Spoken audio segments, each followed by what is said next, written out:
السلام علیکم۔ زندگی، موت، مذہب، فلسفہ، یہ ایسے عنوانات ہیں جن پر انسان نے بہت زیادہ غور کیا ہے، اور انسان کے لیے ابھی تک بہت زیادہ یہ تشویش، سمجھ اور جستجو کا کام ہے یہ۔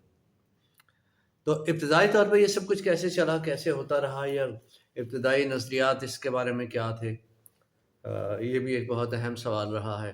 تو یہ عصر حاضر کے جو بہت اہم ایک تاریخ دان ہیں ول ڈیورنٹ، ان کی کتابیں ایک سند سمجھی جاتی ہیں، خاص طور پہ فلسفہ وغیرہ کے حوالے سے بھی۔ تو ول ڈیورنٹ کا ایک کتاب ہے، اس کا ترجمہ جو ہے انسانی تہذیب کا ارتقاء کے نام سے کیا گیا ہے۔ تو اس میں انہوں نے کچھ حقائق مطلب تاریخ جن کو حقیقت سمجھتی ہے وہ بیان کیا ہے۔ بہت خوبصورت کتاب ہے، میں اکثر اسے ریفر کیا کرتا ہوں اور اسے شیئر کرنے کی کوشش کرتا ہوں، یہ کہ ہم سب اسے جتنا قریب سے دیکھ سکتے ہیں اسے سمجھنے کی کوشش کریں۔ تو آج مذہب کے حوالے سے میں کچھ باتیں آپ سے شیئر کرنے والا ہوں، اور کس طرح سے ابتدائی علوم کو سمجھا گیا، یا انسان نے زندگی کو اور موت کو کس طرح سے جانا۔ تو انہوں نے مذہب کے نام سے اسے لکھا ہے ہمارے لیے کہ غیر متمدن ملحدین کے حوالے سے اس طرح سے ترجمہ کیا ہے۔ تو ترجمہ کرنے میں نام بھی بتا دیا جائے تو امپورٹنٹ بات ہے۔ تنویر جہاں نے اسے ترجمہ کیا ہے۔ تو بہرحال لکھتے ہیں ول ڈیورنٹ، جسے ترجمہ کرتے ہیں تنویر جہاں، کہ اگر مذہب کی تعریف یوں کی جائے کہ یہ مافوق الفطرتی قوتوں کی عبادت کا نام ہے، تو ہمیں فوراً پتہ چل جائے گا کہ بعض لوگوں کا کوئی مذہب نہیں ہوتا، افریقی بونوں کے بعض قبائل کا کوئی عقیدہ یا مذہبی رسم نہیں تھی، نہ ہی ان کا کوئی ٹوٹم تھا اور نہ ہی دیوتا۔ وہ اپنے مردوں کو بغیر رسم کے دفن کرتے اور ان پر مزید توجہ نہیں دیتے تھے۔ ان میں اوہام بھی کم تھے۔ یہ تمام معلومات سیاحوں کی فراہم کردہ ہیں۔ کیمرون کے ٹھکنے صرف بد دیوتاؤں کو تسلیم کرتے تھے، برائی کے دیوتاؤں کو تسلیم کرتے تھے، لیکن انہیں خوش کرنے کی کوشش نہیں کرتے تھے، کیونکہ اس کا کوئی فائدہ نہیں تھا، وہ یوں سمجھتے تھے۔ سیلون کے ودیا دیوتاؤں اور لافانی روحوں کو تسلیم کرتے تھے، لیکن وہ عبادت یا قربانی پیش نہیں کرتے تھے۔ جب ان سے خدا کے متعلق پوچھا جاتا تو وہ جدید فلسفی کی طرح پریشان ہو کر پوچھتے، کیا وہ کسی چٹان پر ہے، کسی پہاڑ پر، کسی درخت پر؟ میں نے کبھی بھی کسی خدا کو نہیں دیکھا ہے۔ اس طرح سے وہ جواب دیتے۔ شمالی امریکی انڈیز میں خدا کا تصور تو تھا، لیکن وہ اس کی عبادت نہیں کرتے تھے۔ ایپیکورس کی مانند وہ اسے اتنا دور سمجھتے تھے کہ اس کا ان کے معاملات میں کوئی تعلق نہیں تھا۔ ایپیبون انڈین کسی مابعد الطبیعیاتی محقق کو کنفیوشس کے لہجے میں جھڑک دیتے، ہمارے دادوں نانوں اور ان کے داداؤں نانوں نے صرف زمینی معاملات کے متعلق سوچا، یوں کہتے وہ صرف اس بات کے لیے متفکر تھے کہ ہموار زمین پر گھاس اگے اور ان کے گھوڑوں کو پانی ملے۔ انہیں کبھی یہ پریشانی لاحق نہیں ہوتی کہ آسمانوں پر کیا ہو رہا ہے اور ستاروں کا خالق و مالک اور حاکم کون ہے۔ اسکیموں سے جب پوچھا جاتا تو زمین آسمان کس نے بنائے ہیں، تو وہ ہمیشہ جواب دیتے، ہمیں نہیں معلوم۔ ایک زولو سے پوچھا گیا کہ تم سورج کا طلوع اور غروب ہوتے اور درختوں کو اگتے دیکھتے ہو، تم جانتے ہو کس نے انہیں بنایا اور ان کا خالق کون ہے؟ وہ سادگی سے جواب دیتے، نہیں، ہم انہیں دیکھتے ہیں لیکن یہ نہیں بتا سکتے کہ وہ کیسے وجود میں آئے۔ ہم فرض کرتے ہیں کہ وہ خود بخود وجود میں آ گئے ہیں۔ ایسے معاملات بہت کم ہیں اور مذہب کی آفاقیت کا پرانا عقیدہ زیادہ درست ہے۔ ایک فلسفی کے لیے یہ تاریخ اور نفسیات کے بڑے حقائق میں سے ایک ہے، کیونکہ وہ محض یہ جاننے پر ہی اکتفا نہیں کرتا کہ مذاہب میں بے معنی باتیں ہیں، بلکہ اس کی دلچسپی کا باعث عہد قدیم کے مسائل اور عقیدے کی ثابت قدمی ہے۔ نسل انسانی کی پارسائی کے ذرائع کیا ہیں؟ یہ آگے دیکھتے ہیں کہ مذہب کے ماخذ کیا ہیں۔ اس موضوع پر بات آگے بڑھائی ہے انہوں نے کہ لکریشیس کے خیال میں خوف کیا تھا؟ یہ کہ دیوتاؤں کا اولین سرچشمہ خوف تھا۔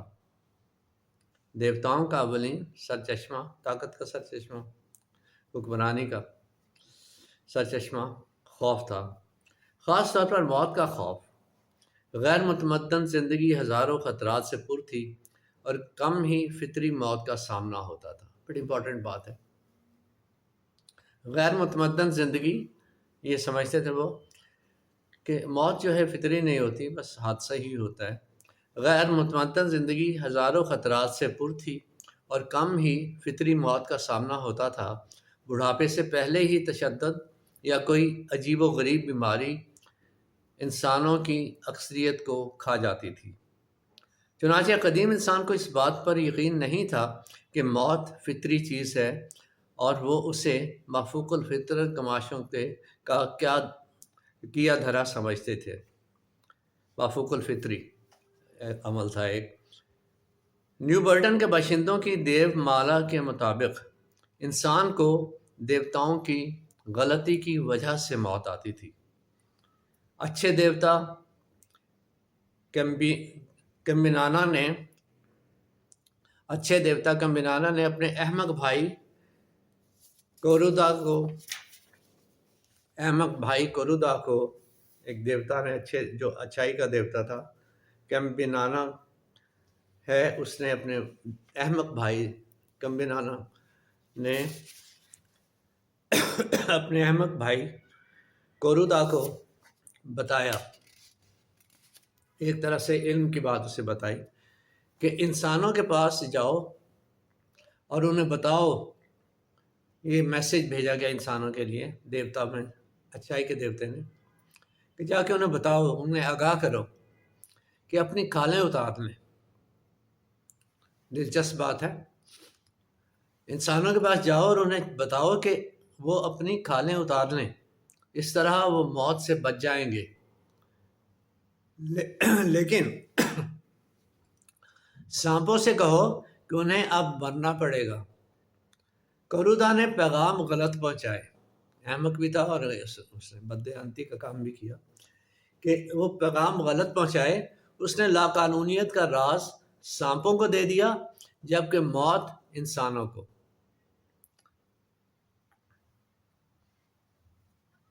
بہت سارے قبیلے یہ سمجھتے تھے کہ موت کھال کے سکڑ جانے کی وجہ سے آتی ہے، اور اگر انسان اپنی کھال تبدیل کر سکے تو وہ کبھی نہیں مرے گا۔ موت کا خوف اتفاقی واقعات اور ناقابل فہم معاملات پر حیرانی، الہی مدد کی امید اور اچھی قسمت کے لیے تشکر نے مذہبی عقیدے کو پیدا کیا۔ مذہبی عقیدہ کیسے پیدا ہوا؟ موت کا خوف، اتفاقی واقعات اور ناقابل فہم معاملات پر حیرانی، الہی مدد کی امید اور اچھی قسمت کے لیے تشکر نے مذہبی عقیدے کو پیدا کیا۔ حیرانی اور تجسس بالخصوص سیکس اور خوابوں میں موجود ہوتے تھے۔ حیرانی اور تجسس بالخصوص سیکس اور خوابوں میں موجود ہوتے تھے، جبکہ انسان اور زمین پر پراسرار آسمانی وجودوں کا اثر تھا۔ غیر متمدن انسان خوابوں میں نظر آنے والی وہمی صورتوں پر حیران رہ جاتا، اور جب اپنے خوابوں میں ان انسانوں کو دیکھتا جنہیں وہ جانتا نہیں تھا کہ مر چکے ہیں، تو وہ خوفزدہ ہو جاتا۔ وہ مردوں کو زمین میں دفن کرتا تاکہ واپس نہ آ سکیں۔ وہ لاش کے ساتھ اس کا سامان اور خوراک بھی دفن کر دیتا، مبادا وہ اس کی تلاش میں واپس آئے اور اسے برا بھلا کہے۔ بعض اوقات جس گھر میں موت واقع ہوتی، دیکھیے رسم و رواج کس طرح پیدا ہوتے ہیں، بڑا، اور ان کے پیچھے ایک کوئی عقیدہ ہوتا ہے خاص، اور وہ چلتے جاتے ہیں، تاریخ انہیں ساتھ لی جاتی ہے، اور توہمات ہیں جو وہ کس طرح سے باتوں کو آگے بڑھاتے ہیں، ان رسموں کو جاری رکھتے ہیں۔ بعض اوقات یعنی یہ بات یہاں ہے کہ مردوں کو زمین میں دفن کرتا انسان تو اس لیے کرتا کہ وہ واپس نہ آ سکیں۔ اب واپس نہ آ سکنے کے لیے کیا کرنا ہے، کیا رسم ہے؟ وہ لاش کے ساتھ اس کا سامان اور خوراک بھی دفن کر دیتے، مبادا وہ اس کی تلاش میں واپس آئے اور اسے برا بھلا کہے۔ بعض اوقات جس گھر میں موت واقع ہوتی، اسے لاش کے لیے چھوڑ دیا جاتا، وہ گھر چھوڑ دیتے اور اپنے لیے کوئی اور جائے پناہ ڈھونڈ لی جاتی۔ بعض مقامات پر لاش کو دروازے سے نہ لے جایا جاتا، لاش کو جو ایک دروازہ بنا ہوتا تھا داخلے کا، وہاں سے نہیں لے جایا جاتا، بلکہ دیوار میں سوراخ بنا کر اس میں سے لاش نکالی جاتی، اور تیزی سے گھر کے 3 چکر لگائے جاتے تاکہ لاش گھر میں داخل ہونے کا راستہ بھول جائے، چکر تیزی سے گھر کے گرد لگائے جاتے، ایک نیا سوراخ بنا کے وہاں سے لاش کو نکالا جاتا۔ گھر کے 3 چکر لگائے جاتے تاکہ لاش گھر میں داخل ہونے کا راستہ بھول جائے اور دوبارہ کبھی گھر کا چکر نہ لگائے۔ ایسے تجربات نے ابتدائی انسان کو یقین دلا دیا کہ ہر زندہ چیز کی روح یا پوشیدہ زندگی ہوتی ہے۔ یہ روح کا تصور تھا تو ان کو واپس آنے کی ایک امید تھی کہ یا خوف تھا کہ وہ آ سکتا ہے، اس لیے اس کا مداوع انہوں نے کس طرح کیا، اس رسم سے کہ وہ دیوار میں ایک سوراخ بنا دیا اور پھر ایک 3 چکر لگائے کہ وہ اس روح کو ایک طرح سے ڈاج دی جائے، اور تیزی سے گھر کے 3 چکر لگائے جاتے تاکہ لاش گھر میں داخل ہونے کا راستہ بھول جائے اور وہ دوبارہ کبھی گھر کا چکر نہ لگائے۔ ایسے تجربات نے ابتدائی انسان کو یقین دلا دیا کہ ہر زندہ چیز کی روح یا پوشیدہ زندگی ہوتی ہے، جو جسم سے بیماری، نیند یا موت کی صورت میں الگ کی جا سکتی ہے۔ جو وہ بیماری کس طرح کی جا سکتی ہے؟ ایک روح ہوتی ہے، انسان کو یقین دلا دیا کہ ہر زندہ چیز کی روح یا پوشیدہ زندگی ہوتی ہے، جو جسم سے بیماری، نیند یا موت کی صورت میں الگ کی جا سکتی ہے۔ ہندوستان کے قدیم اپنشدوں میں یہ بات لکھی ہے کہ کسی انسان کو اونچی آواز دے کر نہ جگاؤ، اونچی آواز دے کر کسی انسان کو نہ جگاؤ، کیونکہ اگر روح واپس جسم میں راستہ نہ پا سکی تو معاملہ مشکل ہو جائے گا، یعنی بات موت تک پہنچ سکتی ہے۔ نہ صرف انسان بلکہ تمام چیزوں کی روح ہوتی ہے۔ خارجی دنیا، یعنی یہ جو ایک ڈسکنیکشن ہے روح کا اور جسم کا، یہ تب سے ایک عقیدہ جو ہے اس کے ساتھ یہ بات چلی آ رہی ہے، اور ایک بیہائنڈ دا مائنڈ، یا بلکہ کلیئرلی بھی، کہ یہ اس کا ایک اکٹھا ہونا، ایک کلیبریشن ہے، ہم آہنگی جو ہے روح اور جسم کی بہت ضروری ہے، اور اس کا لحاظ رکھ کے ہی یہ زندگی جو ہے برقرار ہو سکتی ہے۔ نہ صرف انسان بلکہ تمام چیزوں کی روح ہوتی ہے۔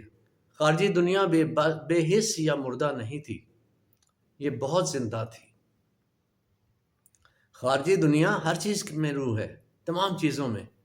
خارجی دنیا بے حس یا مردہ نہیں تھی، یہ بہت زندہ تھی۔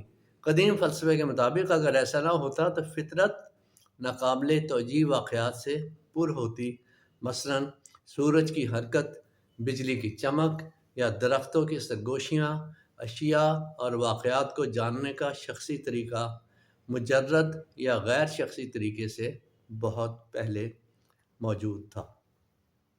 چنانچہ مذہب فلسفے سے پہلے وجود میں آیا۔ چنانچہ مذہب فلسفے سے پہلے وجود میں آیا۔ ایسی روحیت پرستی مذہب کی شاعری اور شاعری کا مذہب ہے۔ ایسی روحیت پرستی مذہب کی شاعری اور شاعری کا مذہب ہے۔ ہم اسے سب سے ادنا درجے کی حیران کن آنکھوں میں دیکھتے ہیں، جو اپنے سامنے ہوا میں اڑتے ہوئے کاغذ کو غور سے دیکھتا ہے اور شاید یقین رکھتا ہے کہ اندر سے کوئی روح کاغذ کو اڑا رہی ہے۔ یہی احساس ہم اعلیٰ ترین سطح پر شاعر کی زبان میں دیکھتے ہیں۔ غیر متمدن ذہن اور ہر دور کے شاعر کے لیے پہاڑ، دریا، چٹانیں، درخت، ستارے، سورج، چاند اور آسمان مقدس اشیاء ہیں، کیونکہ وہ داخلی اور غیر مرئی روحوں کی خارجی اور مرئی نشانیاں ہیں۔ قدیم یونانیوں کے لیے آسمان اورینوس دیوتا تھا، چاند سیلینین تھا، زمین گیا تھی، سمندر پوزیڈون اور جنگل پان تھا۔ قدیم جرمنوں کے نزدیک پہلا جنگل جنوں، بھوتوں، دیووں، چڑیلوں، بونوں اور پریوں سے بھرا پڑا تھا۔ یہ پرانی مخلوق ویگنر کی موسیقی اور ابسن کے شاعرانہ ڈراموں میں باقی ہے۔ آئرلینڈ کے سادہ کاشتکار اب بھی پریوں پر یقین رکھتے ہیں، اور آئرلینڈ کے ادبی احیا سے متعلق شاعر یا ڈرامہ نگار کو انہیں شاعری اور ڈرامے میں استعمال کرنا ہوتا ہے۔ اس میں روحیت اور حسن ہے۔ تمام چیزوں کو زندہ محسوس کرنا اچھا ہے۔ سب سے حساس ہم عصر مصنف حساس روح کے متعلق کہتا ہے، فطرت کیا ہے؟ فطرت خود کو الگ الگ زندہ وجودوں کے انبار کے طور پر پیش کرنا شروع کرتی ہے، کچھ مرئی، کچھ غیر مرئی، لیکن سب اصحاب روح، اصحاب جسم اور وجود کے بنیادی راز میں ذہن اور جسم کو ملاتے ہوئے دنیا دیوتاؤں سے بھری پڑی ہے۔ ہر سیارے اور ہر پتھر سے ایک وجود کا صدور ہوتا ہے، جو دیوتاؤں جیسی ان گنت قوتوں سے ہمیں پریشان کر دیتا ہے۔ مضبوط اور کمزور، بڑا اور چھوٹا، اپنے اپنے خفیہ مقاصد کے مطابق آسمانوں اور زمین کے درمیان گردش کر رہا ہے۔ اسے پھر پڑھتا ہوں ایک بار۔ نظریہ، ایک فلسفے کی جھلک مجھے نظر آ رہی ہے اس میں، جو ایمرج ہوا ہے ایکٹیویٹی، جو مذہبی ایکٹیویٹی ہے اسی سے۔ دنیا دیوتاؤں سے بھری پڑی ہے، ہر سیارے اور ہر پتھر سے ایک وجود کا صدور ہوتا ہے، جو دیوتاؤں جیسی ان گنت قوتوں سے ہمیں پریشان کر دیتا ہے۔ مضبوط اور کمزور، بڑا اور چھوٹا، اپنے اپنے خفیہ مقاصد کے مطابق آسمانوں اور زمین کے درمیان گردش کر رہا ہے۔ تو یہ ہیں وہ پرانے ترین نظریات جو مذہب، عقیدوں، رسومات سے ہوتے ہوئے بعد میں نہ جانے کیا کیا شکلیں بدل کر ہمارے سامنے، ہماری زندگیوں کے سامنے، ہمارے ماضی کے سامنے یا ہمارے ماضی کے ساتھ منسلک چلے آ رہے ہیں۔ خوش رہیے۔ Thank you very much.